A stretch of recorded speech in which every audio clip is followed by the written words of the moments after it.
Dear David Tepper, you're obviously a relatively intelligent man. You don't make a billion, $20 billion by being dumb. That's just not how that works. Like, if you had to make some good decisions that led you to a point where you were, in fact, a billionaire, right? The character that it takes to make $1 billion is neither here nor there. That's not the comment. What I'm commenting on, that's not the purpose of this video. I'm just here to talk to you as a fan of the Carolina Panthers. Please, please, please, please, exercise some patience. Give these two dudes that you vetted, you ran through the ringer, whatever goofy analogy you want to use to describe the process that was used to pick these two men to lead this franchise into the future, right? Use some patience, utilize some patience as we go through this process. This team won 2 games last year, 2 football games. They played 17 and won 2.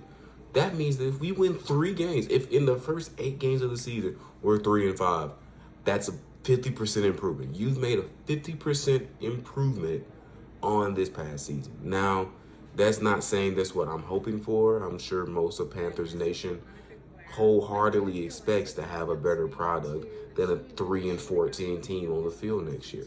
But we're just being realistic here, right? With that being said, let's utilize some patience. Give these men time. Give them a chance to implement their process. Make the decisions necessary. Trim the fat where it needs to be trimmed. Get rid of what we got to get rid of.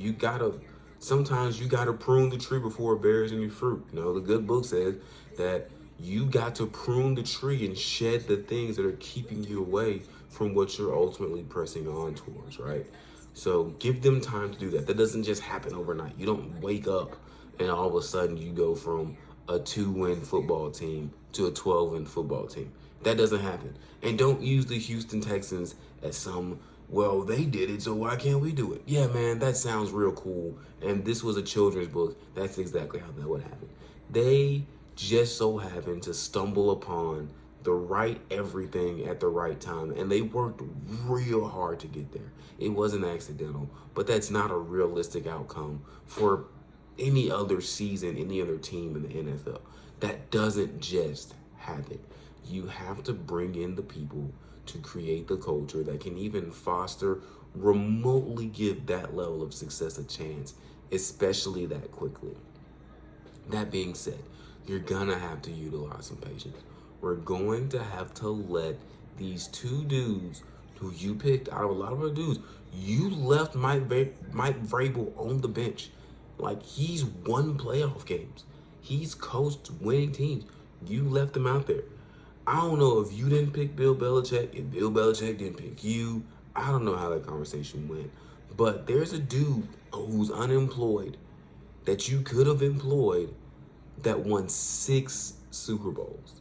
So for whatever reason, I don't know your reasoning, I don't know your logic, I'm assuming there was some sort of process. Whatever that process is, it led you to pick the 2 men that you picked to lead this franchise for the next however many years to come, right?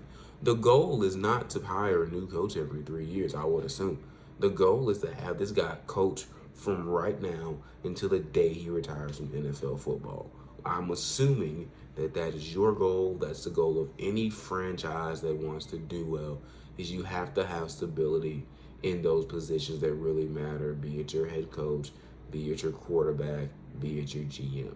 You don't want them just bebopping their merry way out the door, or you don't want to send them packing like FedEx after one bad season. I fully expect this season to not go great. 5 wins is a 150% improvement. If this team somehow manages to win 1, 2, 3, 4, 5 football games, all of a sudden we're like, man, they won 2.5 times more than they did last year. I'll take that. I'll take 5-12 and showing signs of improvement towards the end of the year. But it's gonna take some time. It's not gonna be pretty. We've got some young pieces. We've got a quarterback. I don't care what anybody says. I think Bryce Young can be a good quarterback in the NFL. We've got defensive pieces. We've got J.C. Horn. We've got Derek Brown. We've got Brian Burns. We've got Jeremy Chin. We've got Frankie Louvu. Like, see how I just named 6 really good defensive players? We have that talent. We have now an opportunity to build around a quarterback in his first contract, which makes him cheaper than most, I'll be honest. Like, we all know that it comes down to a dollars and cents game at the end of the day. So with that being said, please exercise some patience. Give these men time. Let them get the process right. Let them bring in the right people, get rid of the wrong people, and let's actually see this thing move forward and become the team, the franchise that this great city deserves, and that people will actually enjoy watching. Like, I'd rather not suck my teeth like I just watched the end of a bad movie every time I know the Panthers are about to play. I'd much rather be able to sit down with my son and have my son wear a shirt from a team that wins football games. You know, that'd be pretty cool. Be able to tell people I'm a fan of a winning football team. That'd be nice.